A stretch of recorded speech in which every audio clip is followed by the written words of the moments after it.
What is culture? That's the question that we're going to go about answering today. From the very beginning of the school year, we've been talking about this idea of culture and referring to our different cultures, but we haven't specifically addressed what is that actually referring to. So, what I'm going to go through today is a presentation that will break down the idea of culture and some of the key terminology that goes along with culture. You will want to use this presentation to add to or update your key term slides for chapter 4. And then you'll also want to have out a sheet of paper or some way that you're going to illustrate an idea about culture towards the end of the presentation. And then that's what you're going to do for your Flipgrid assignment is you're going to share your illustration of cultural landscape with me. And we'll talk about exactly how that works when we get to that part of the presentation. But we're going to start with just this general idea. What is culture? So what are we talking about with culture? When we talk about culture, we're talking about the regional differences that are really the essence of human geography. What we're looking at in human geography is how are places on Earth different in a variety of ways. And that's really what one of our main focuses is in human geography. Culture is something that can be both visible and invisible. We're going to talk about tangible culture, things that you can physically touch, and then intangible culture, things that are not tangible that you can't touch, but definitely make up a part of what culture is. So what are the different elements of culture? I like this web that's over here on the left-hand side to show some of the different aspects of culture. And so when you think about culture, think about all these different things playing together to influence and combine to create a particular culture. So we have the government, the style of government that people are governed by, the clothing that they wear, both its function and its, the aspects of being pleasing visually to people. That is a part of culture. History is a huge part of culture. A shared history is something that often leads to cultural ties amongst people. The types of shelter that we use, so just down to the basic housing styles that we use in other shelters that we go to. What people do with their leisure time, so what they do with their time for entertainment. The kind of jobs that people do has a huge impact on culture.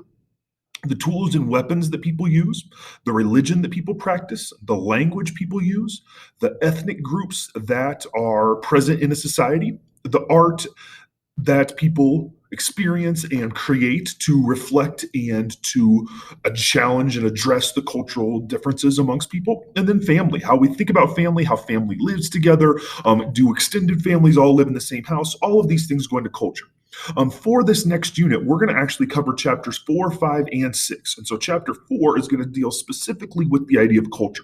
Chapter 5 will then focus specifically on religion, which is one of the key aspects, one of the key components of culture. And then chapter 6 is going to focus on the idea of religion, which is another key aspect of culture. So language and religion are maybe the two most important aspects of culture, and they're each going to get their own chapter in our full, in our overall evaluation of these topics. All right, looking on, let's define culture. This is just one definition. I definitely wouldn't copy this down word for word, but this is one idea. It says culture is the specialized behavioral, social patterns, understandings, adaptations, and social systems that summarize a group of people's learned way of life. The one term that I always really like here is this idea of learned way of life, because we learn culture. I think about this all the time with my daughters. My daughters have learned the culture of Southeast Aurora. They've learned the culture of Denver, Colorado, and the entire United States by observation. They've learned that from my wife and I and the other people at school, that are teachers and others that teach them. And so this is learned things. We learn about culture as we observe. Sometimes no one maybe ever sat you down and said, here's how our culture works, but you learn all of these things through observation and modeling. So there's one good definition of culture. You can definitely think of others, though, as well, and put this into words that make sense to you. Culture displays a social structure. So the framework of roles and interrelationships of individuals and groups are often defined by the cultures. Individuals learn and adhere to the rules not only of culture, but of specific subcultures to which he or she belongs. And we'll come back to this idea of a subculture here in a second. But there are definitely overall cultural mores and rules that people follow. So as a part of our culture, we eat some foods, but not others. And so it's fine to eat a cow as a part of our culture, but not ever acceptable to eat a dog as a part of our culture. Similarly, we also have subcultures that we're a part of. So you're a part of a subculture here at Grandview. You might be a part of a subculture with your church or community group or religious group, or who knows what other groups you're a part of, but they all have particular subcultures. And so when a bell rings at a certain time in Grandview High School, that means means something important for people that are a part of our subculture, and for others, they wouldn't know what that bell would mean. All right, so we're going to start at the most basic level and then we'll go up to the biggest level. We'll start with the idea of habits and then we'll take that to culture. So, habits, let's talk about this term habit. I believe that's one of your note card terms. A habit is a repetitive act that an individual performs.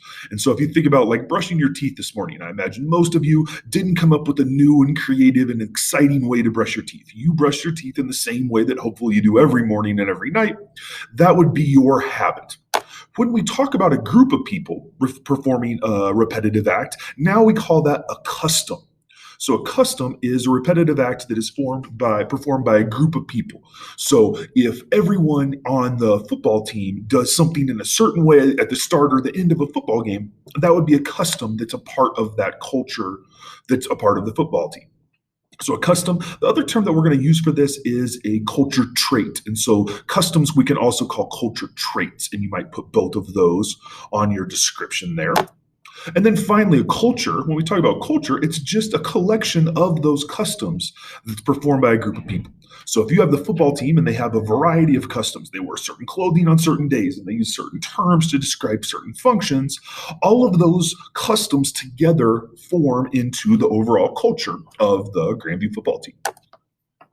So here's the components or the structure of culture. We start with those culture traits or those customs. Then we're going to get a little bit larger and go to culture complexes, and then cultural regions and realms, and then finally globalization.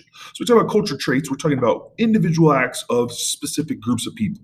By the time we get here in globalization, we're talking about something that influences the entire world. And we'll go through each of these in a little bit more detail right now and talk about how we go from the small to the large as a part of these components of culture. So the first one is culture traits, or what we'd already called customs. These are the smallest building blocks of culture. They're learned behaviors ranging from spoken language to tools and games. So they can be objects and techniques, beliefs, or attitudes. So culture trait, like how do you greet someone, would be considered a cultural trait. How do you refer to someone that's married or someone that isn't married, or any of those things, any of those small building blocks of culture, we're going to call cultural traits. Moving on from culture traits, we're going to next get culture complexes. And this is a term that every year some students struggle with. So let's look specifically at a cultural complex. This is where that idea of subcultures comes in. A culture complex is individual cultural traits that are functionally interrelated. So if you work at Grandview High School, like I do, there are certain cultural traits like clothing that people wear on certain days of the week and expectations about what you do on your time off, etc., that come specifically because you're a part of this subculture or this culture complex of Grandview High School employees. You are a part of a subculture or a culture complex for Grandview High School students, because there's all kinds of cultural traits specific to Grandview High School students. And then you might be a part of other culture complexes as well. So things like your religious group or a church group that you're a part of would be a culture complex. Maybe you're a part of a business complex. And so I always use the example, a good friend of mine is a real estate agent. And real estate agents, they have their whole culture complex around being a real estate agent. They have to have business cards and they put their pictures on business cards and mailers. And there's certain things that many real estate agents share in common. And that is a part of the culture complex or the subculture that they are a part of. And then same thing with sports complexes. For a long time, I coached high school basketball, and I very clearly saw that there was a whole culture associated with high school basketball, that if you were a part of the high school basketball world, you knew all about that culture. Now that I no longer coach basketball, I don't know near as much about that subculture as I did when I was a part. But when I was a part of that subculture, there were certain times of the year that were incredibly important, certain terminology that was important, certain publications that became very important and people to follow, and all of those things were a part of that culture complex. So remember, the key idea with culture complex is that these are also subcultures. Moving on to cultural regions now. So now it's when we can start to see cultural traits that have a spatial element. So now we can start to map this. And so we can start to see, here's a map of the different cultural regions in Louisiana. And if you've been to Louisiana before, you know it's a really unique, distinct place. And you know that Cajun country is different than the Sportsman Paradise up in the northern part of Louisiana.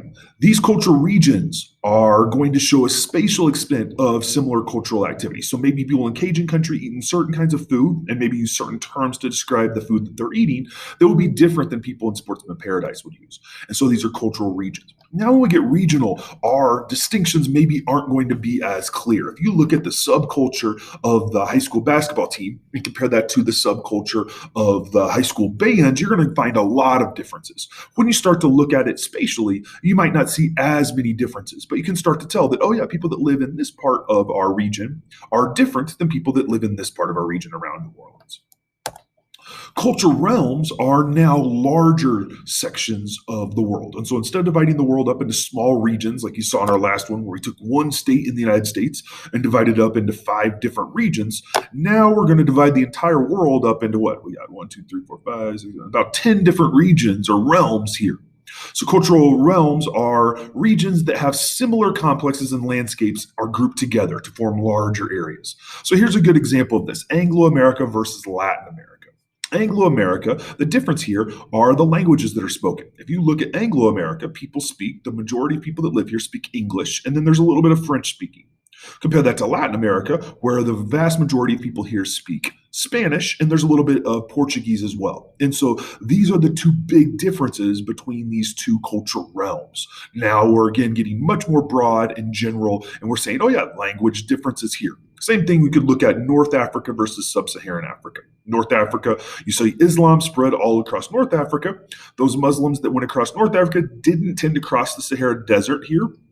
And so we see a big divide created by the Sahara Desert between Northern Africa, where Islam is the predominant religion, and Sub-Saharan Africa, which has a variety of religions, and Christianity really is the focal point there. And then you can see other of these cultural realms. And as we go through and look more at things like language and religion in chapters 5 and 6, you'll better understand these the differences between these realms. Our next idea, so we went through all of these different cultural structures, from cultural traits that individual groups do, to culture complex, to region, realm, and then finally we've got globalization. This is when parts of our culture are the same around the world because of global elements. And so a good example of this, I just thought right now as I was talking of my iPhone. Because iPhone is used throughout the world and people all over the world use iPhones to communicate, we have a global culture now around certain things that we do using our iPhones. The way we tap our fingers and swipe, that culture is now global because Apple is a global brand. All right, the last big idea we are going to look at today, and this will get to your Flipgrid assignment, is this idea of the cultural landscape. And so this guy, you want to get this guy's name down, Carl Sauer, is the person we tend to credit with this idea of the cultural landscape. And I'm going to read to you, and you're going to look at a passage from Carl Sauer. So what you're going to do is read this passage, and then I want you to draw a graphic illustrating the main ideas of the passage and the relationships between those different ideas. So I really want you to illustrate what you read here about the idea of the cultural landscape. When you do that, I'm not looking for you to be a great artist and have a beautiful artistic rendering. I'm looking for your ideas and you showing me that I understand these ideas and I can put them into a visual that then I can explain. On the Flipgrid, you're only going to have 30 seconds to explain, so I'm not going to give you a ton of time, but I want you to get the big ideas out and show me, here's what I think about when I look at this idea of cultural landscape. And you'll describe that. You're also welcome. I'm going to show you my example. I use clip art to make mine. If you prefer to do yours electronically, you can, and stick figures and those things are totally fine. What I really want to see is that you can illustrate this idea. So what is the idea? Well, here it is right here. Here's what Carl Sauer said. He said the cultural landscape is fashioned from a natural landscape by a cultural group. Culture is the agent. The natural area is the medium. The cultural landscape is the result. Under the influence of a given culture, itself changing through time, the landscape undergoes development, passing through phases and probably reaching ultimately the end of its cycle of development. With the introduction of a different, that is an alien culture, a rejuvenation of the cultural sets in, or a new landscape is superimposed on remnants of an older one. Okay, there's a lot going on here. I would focus mostly on this top part, in this particular, the 3 things that I've underlined for you. So focus on the top part, and then the last part we'll get to. In just a second, I'm going to share my illustration with you, but I would want you to take a minute right now and really look at this quote closely, think about it, think of what it means, and try and start to illustrate. And then if you want to, you can look at mine after you've had a chance to illustrate on your own and see if we kind of think about it the same way. Because definitely I'm not the only person that did this, and I definitely didn't do it the correct way. I just did it one way where I could visualize these ideas. So go ahead right now and pause and go ahead and illustrate this idea of cultural landscape and think about how you're going to explain it to me. And then here in just a second, I will show you my illustration. Okay, hopefully you've had a chance to illustrate on your own. Here's the way that I thought about illustrating this. So I thought about the cultural landscape. Well, I thought about, okay, you take people, because that's our first element, right? You take this cultural group, and then that over time, that group is going to influence the natural landscape. And then after some more time, our natural landscape is going to become the cultural landscape. So we have two components here. We have the natural landscape being influenced and changed by people, resulting in our cultural landscape. And here's a few of the different ways that that can be seen: through population density, through mobility, through housing plans, through the structure, production, and communication of our society. We can see the cultural landscape forming. The one thing that I didn't really illustrate was this bottom idea down here, that this is always changing. The culture is constantly in flux. And so as new groups come in, our culture is going to change. And I tend to think about this part down here at the bottom with students at Grandview High School, because every year we have a quarter of our students leave and they're replaced by a new group of freshmen. And those new group of freshmen every year change the culture some, because we've had one group leave and another group arrive who has a different culture. So hopefully you will think of a creative and interesting way to share this information with me, and I will look forward to looking at those flip grids and responding to those. Hopefully all this made sense. If you have questions about things, make sure you let me know, and we will see you all in class later this week or next week.